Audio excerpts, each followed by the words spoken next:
So we're getting into our final section, and I started thinking about this idea a while ago when I'm talking to couples. And one of the things that when you got married, I don't know if you remember, I will not ask anybody this because that makes people really sweat. Like, do you remember any of your vows, anything like that? But one of the things that, whether you had a big wedding, a church wedding, anything like that, if you remember any of this, one of the things that somebody, a minister, pastor, they all told you the same thing. The wedding is not the end. This is just the beginning. And if you had any cliches in your wedding message or wedding sermon or anything like that, they probably said that over. It's a beautiful journey. It's going to start. You two are together. This is just the beginning, and you know. And the reality is, though, is that we do many times treat the wedding like it's the end, like it's the end of our love story. Okay, that our culture has sort of sold us a bill of goods that basically says, hey, all the good stuff, all the romance, all the hot stuff, all that stuff, that's all pre. That's all pre. Once you get married, then it's like, oh my goodness, you get, the ball and chain, and the safe term is you settle down. You settle down. Okay, life settles down. You're going to get a house. You're going to have kids, and all of that. And the underlying message was, well, all the fun, well, it's all over. I mean, all the good stuff is all over. All that stuff, hey, that's what got you here. That's what got you into this situation. And so I want to spend a little bit of time talking about the idea of purpose, or specifically, why are you together? Why does this story exist? Why does the story that you're in exist? Why are you two together? And in speaking about the second chances, why is this your second chance? What is the point of this? A lot of times for those who are in second chances or remarriage or things like that, the answer is, well, it's just fixing all the bad stuff. This is the first one. It's just fixing all that. And you get your laundry list of all the bad things that happened in the first one. And I found you. You're going to fix all that stuff. You're going to fix all that, It wasn't my fault. I wasn't the common denominator in any of this, okay? But it's going to fix all, and that's the whole purpose. That's the whole point, is just to fix the first one.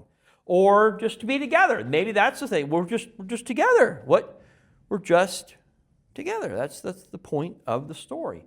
And the reality is, if you take that idea of it not being an ending, but it is truly a beginning, and you start asking some questions about purpose, then you're going to get to a very different place.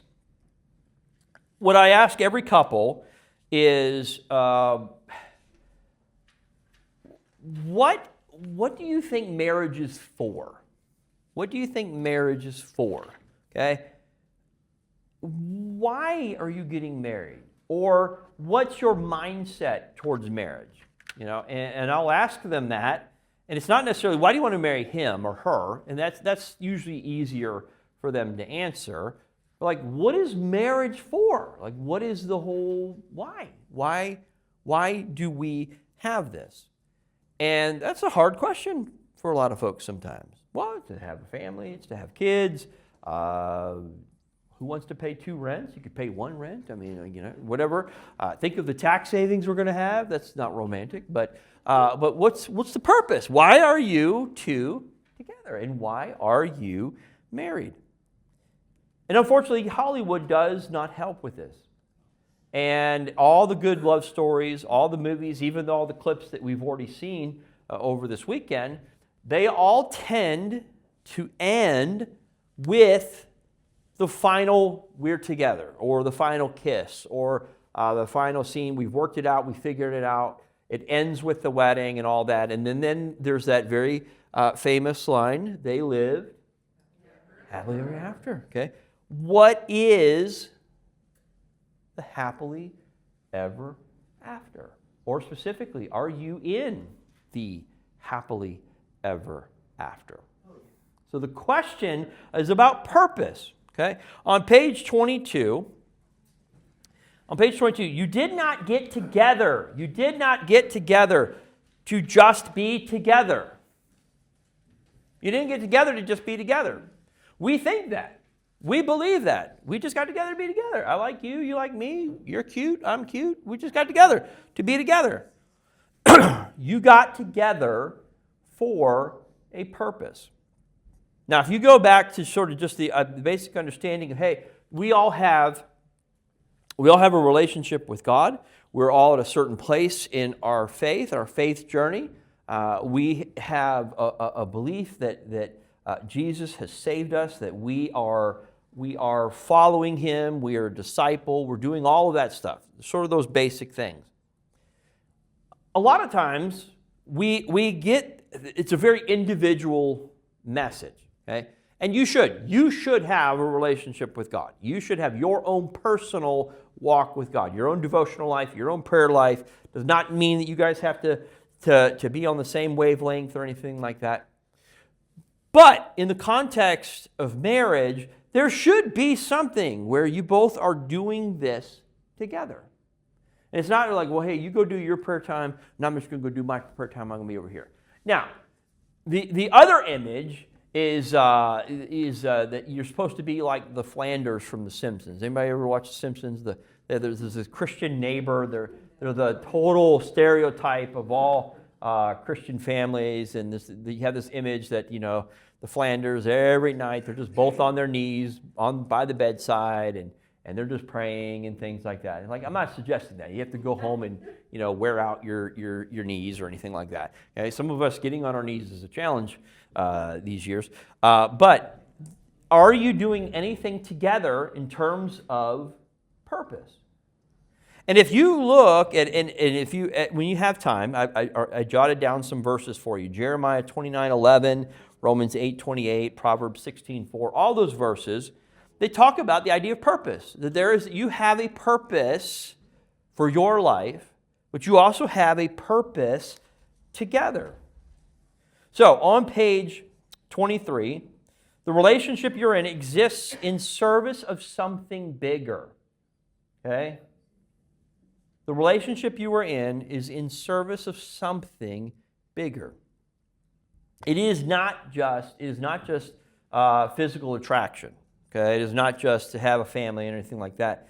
The happily ever after, the question is, what happens? What is happening in that happily ever after? What is the bigger purpose that is at work in your story? And so, on page 24, just the big question is, why are you together? Why are you together? Why are you together? Now, this is not to be answered right now necessarily, but it is a question to ask. Why are you together? There is a problem. There is a situation. There is a problem that you solve being together that you cannot solve by yourself. There is something that you can solve together that you cannot solve by yourself. And that is one of the reasons you are together.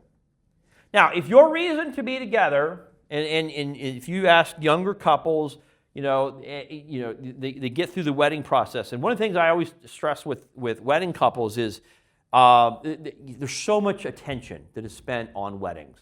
If you've been to a wedding recently, or if you've had a family member, a son or daughter, go through a wedding, you know they're expensive. These are expensive events. The normal cost of a wedding in the United States today is $33,000. That is the normal. That is the base level, okay? And there's a whole industry that's built on that, and oh my gosh. I've seen them. I've been to very expensive weddings. They're fun. They're fabulous, okay? I have seen I've eaten some amazing food, I can just tell you. Okay, just every Saturday I have the opportunity to do this. But it's not just to have a party. It's not just the point, to get to this point, to have this big thing, because there is a day after. There is a day after the wedding. And I spend a lot of my time saying, hey, we want to get you ready for your wedding, but we also want to get you ready for marriage. And after the wedding, there's a concept that a lot of newlyweds go through. It's called the cave. We talk through this whole idea of what the cave is. The cave is basically you sort of pull back from everyone, and everybody was talking about you for the months leading up to your wedding. You were the center of everybody's conversation. You were the center of the event schedule. This is what we're doing this summer. All your friends, they're either getting dresses or suits, and everybody's coming in. You have this whole big thing, and it's a big weekend, and it's a huge, huge event. Everybody's talking about you. Your name's on everything. Bill and Susan and whatever, they're in love, and we say love like 1,000 times over the weekend, and it's all a big deal. And then come Monday, everybody disappears. They all go away. They all go away. And the couple has to really spend some time sort of focused on, what do we do now? And there's some things you can do to spread it out. Take some time in opening your gifts. Don't open them all at once. Take some time writing your thank you notes. Do some coming down activities. But the reality is there is a cave. One of the big reasons that there's a cave is that they have probably not worked for 4 or 5 months seriously on anything other than this wedding. So there's a lot of stuff they have to catch up with in life. They have to catch up with tasks and task lists, things like that. But then there's also just the reality. All my friends, all my family, they've been super intensely focused on where I'm at right now, and now they're all gone. There's actually a survey that was done. They asked some couples, they said, hey, a year after your wedding, they said, how big was your wedding? Okay, well, we had 6 groomsmen, 6 bridesmaids, okay. Outside of family, how much time have you spent with people that you're not related to in the year after your wedding? And the results were amazing. There were some couples that said 0. 0. You had your best friends at your wedding. You had your people. This is my tribe. These are my friends. These are my high school friends, my college friends. And literally 1 year after the wedding, you've had 0 conversation with them. Part of it is they're just trying to catch up. They're just trying to figure it out. And now it's wait, what's our purpose? The purpose was the party. The purpose was that weekend. Now what do we do? And then, if you want to really be happy, have kids. No, that's not. Raise your hand if you have some of these. Okay. No, that's not it. That is not it. We have kids. We love our kids. Oh my gosh. And now if you've moved into grandparent phase like I have, that's fabulous. Okay. But there is a reality. There's a reality. They all go away. And if all your purpose being together was built on these little ones who become big ones, who become super smart ones, they don't want to listen to you anymore, and then they leave, and wow, they're gone. What happened? And we're now I'm in grandparent phase, and now I'll go into grandparent phase. And all of that's good. All of that's natural. All of that's super important, but is that the purpose? Is it just that purpose? That you're supposed to be in that role. Now, why purpose is important? Okay, the conflicts that we talked about in our last session on page 25, without purpose, if you don't understand why you're together, when you have conflict, it's going to feel pointless. It's going to feel like it has no meaning. And sometimes there are couples who are in that situation where they got together for whatever reason they got together simply on physical attraction, they got together on financial stuff. I wanted to marry somebody who's got money, or I wanted to marry somebody from a good family, or whatever. They got together for these reasons, and then they get into this conflict cycle, and they don't understand why they're together. Then they just start arguing. And then one of them, or both of them, they'll have this bright idea. Why am I arguing with you? Why am I even with you? Why are we together? Because if you don't understand your purpose, if you don't understand why you're supposed to be together, then all the conflict that you have feels pointless. It just feels pointless. All the sacrifices that you go through, they'll feel unfair. And I'll hear this one all the time.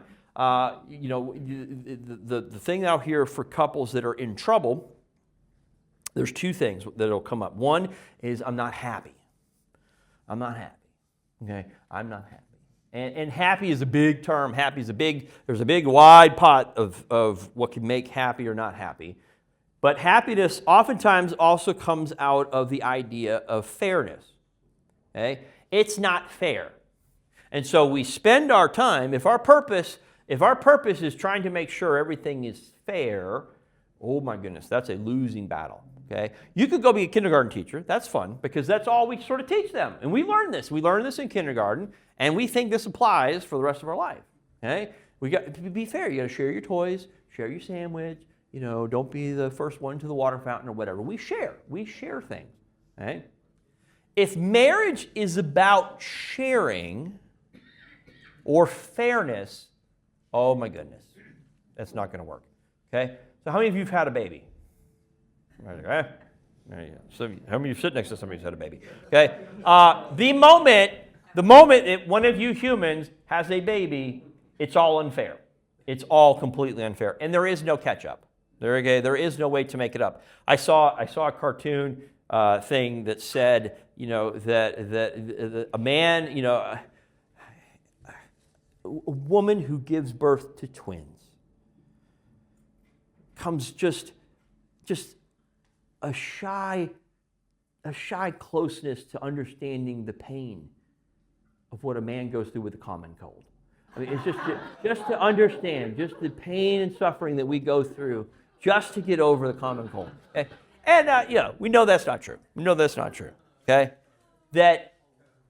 no, it's going to be if you're trying to make it fair, it's not fair. If you want fairness, just go start a business. Okay, you and me, we'll open a pizza shop. We'll put in our resources, 50%, split the profit. That's fair. That's fair. It's a business, but it's not marriage. And if you don't understand your purpose, the hard seasons, and we've all had hard seasons. You've all had hard seasons. They come and they go. If you don't understand why you're supposed to be together, when you go through a hard season, you won't understand why. And it will feel like this is pointless. I'm just going through all this pain and suffering for no reason. And if you don't understand why you're doing this, then that's a slope that ends in a very dark place. It's a slope that ends in a very dark place.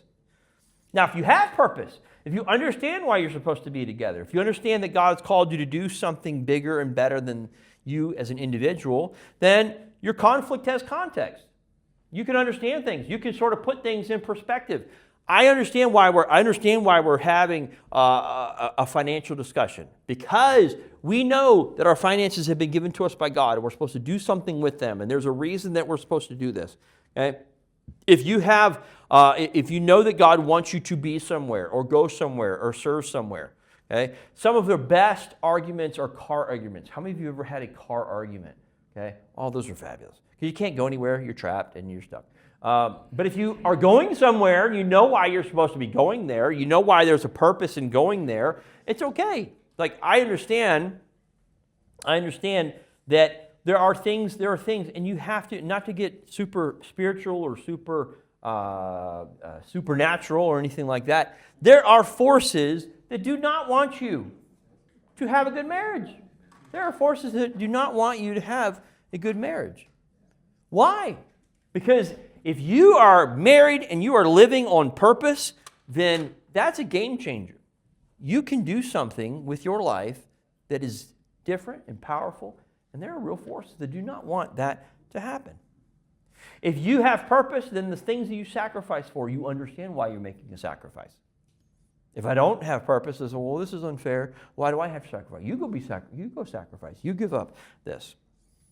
Perseverance has direction. Why do we have to stay together?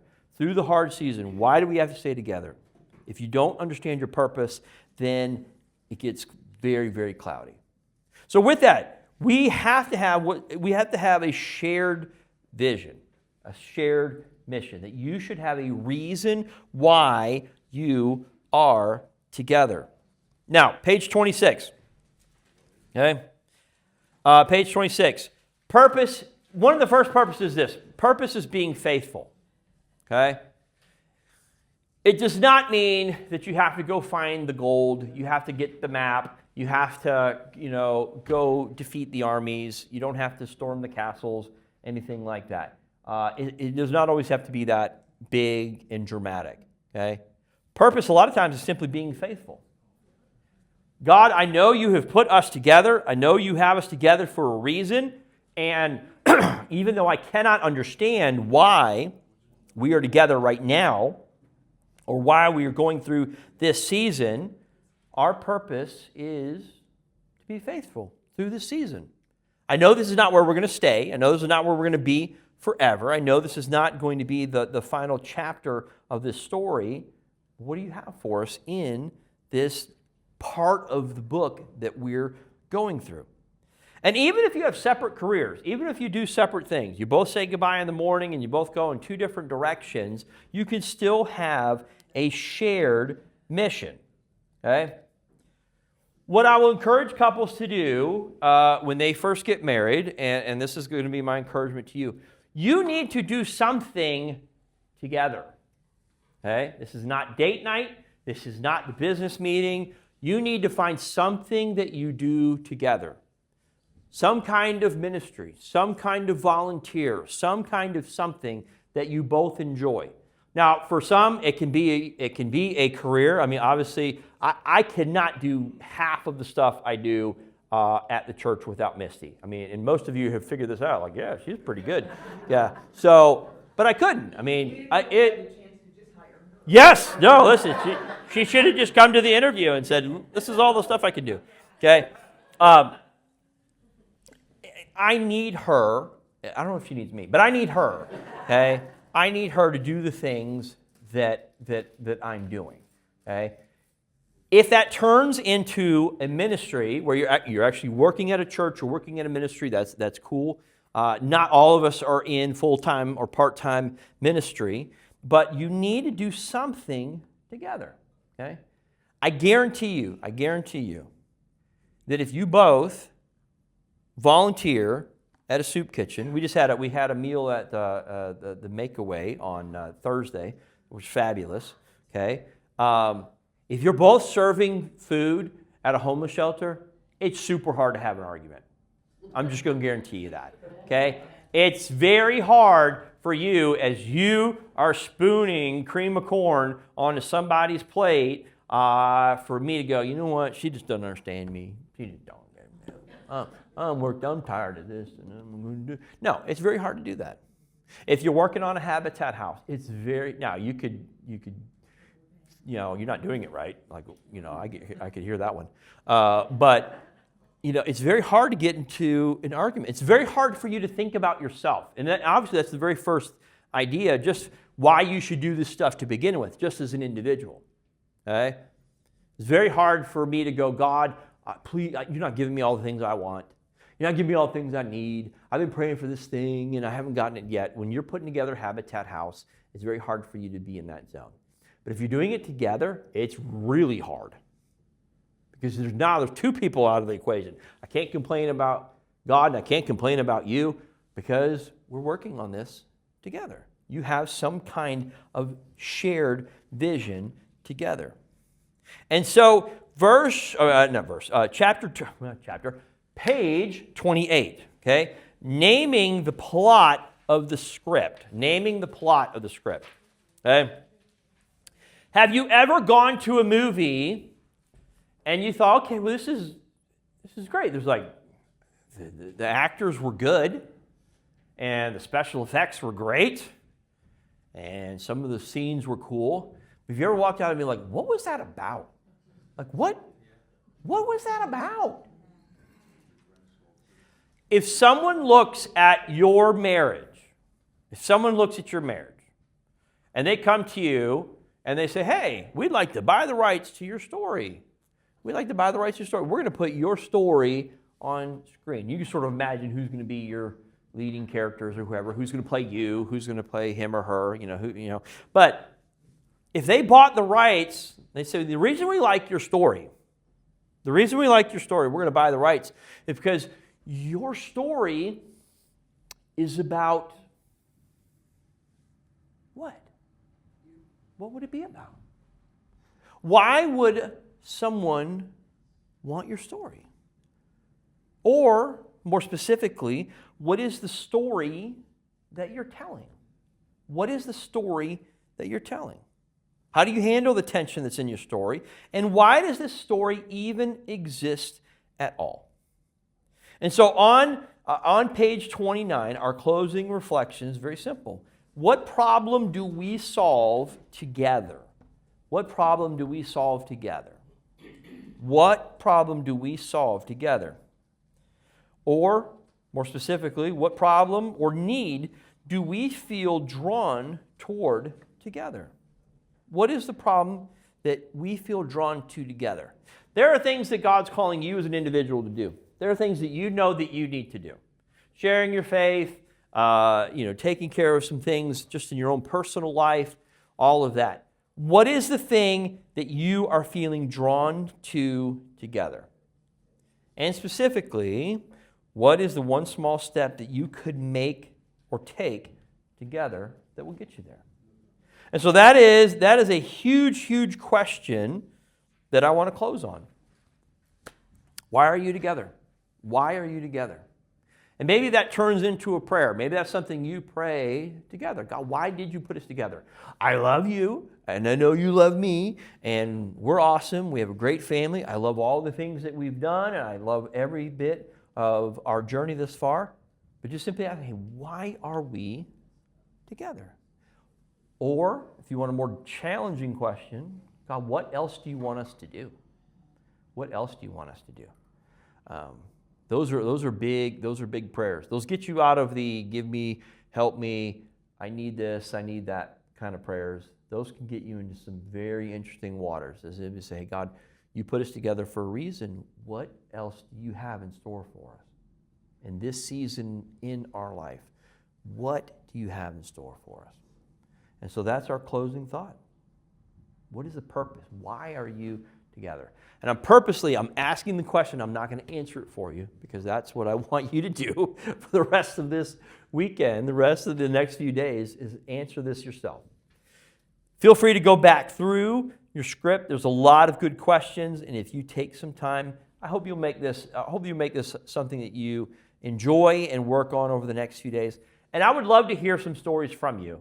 In a week or 2 weeks or whatnot, if you want to share with me, hey, we went through this stuff. Thank you for doing this, or this is what we found, or this is what we feel led to. And if you need some clarification on things, that's part of my role. I'm not here to tell you, all of you go sell your house, move to Africa, and start working on wells. Okay? But if something starts stirring in you, like, hey, we're thinking about this, we're not sure on this part or anything like that, that could certainly be something that I would love to engage with you in conversation about. So with that, we're going to close in prayer. God, we thank you. We thank you that you have a purpose for our lives. God, I know in my life, when I heard that message, I knew that you loved me. I knew that you sent your son to die for me. But when I knew that you had a purpose for me, that was a transformational idea. And God, to know that you have a purpose not just for me, but you also have a purpose for my spouse and I together. That is an incredible, incredible thought. And it gets us through seasons. It gets us through hard times, high times, low times. God, just simply understanding what purpose you have for us being together. And so for each person in this room, each person in this place, as they start wrestling with that question, start trying to understand what is the point of our story? What is our story telling to other people? That we would see clearly and understand what you have for us, what you have called us together to be. And all this we pray in your name. Amen.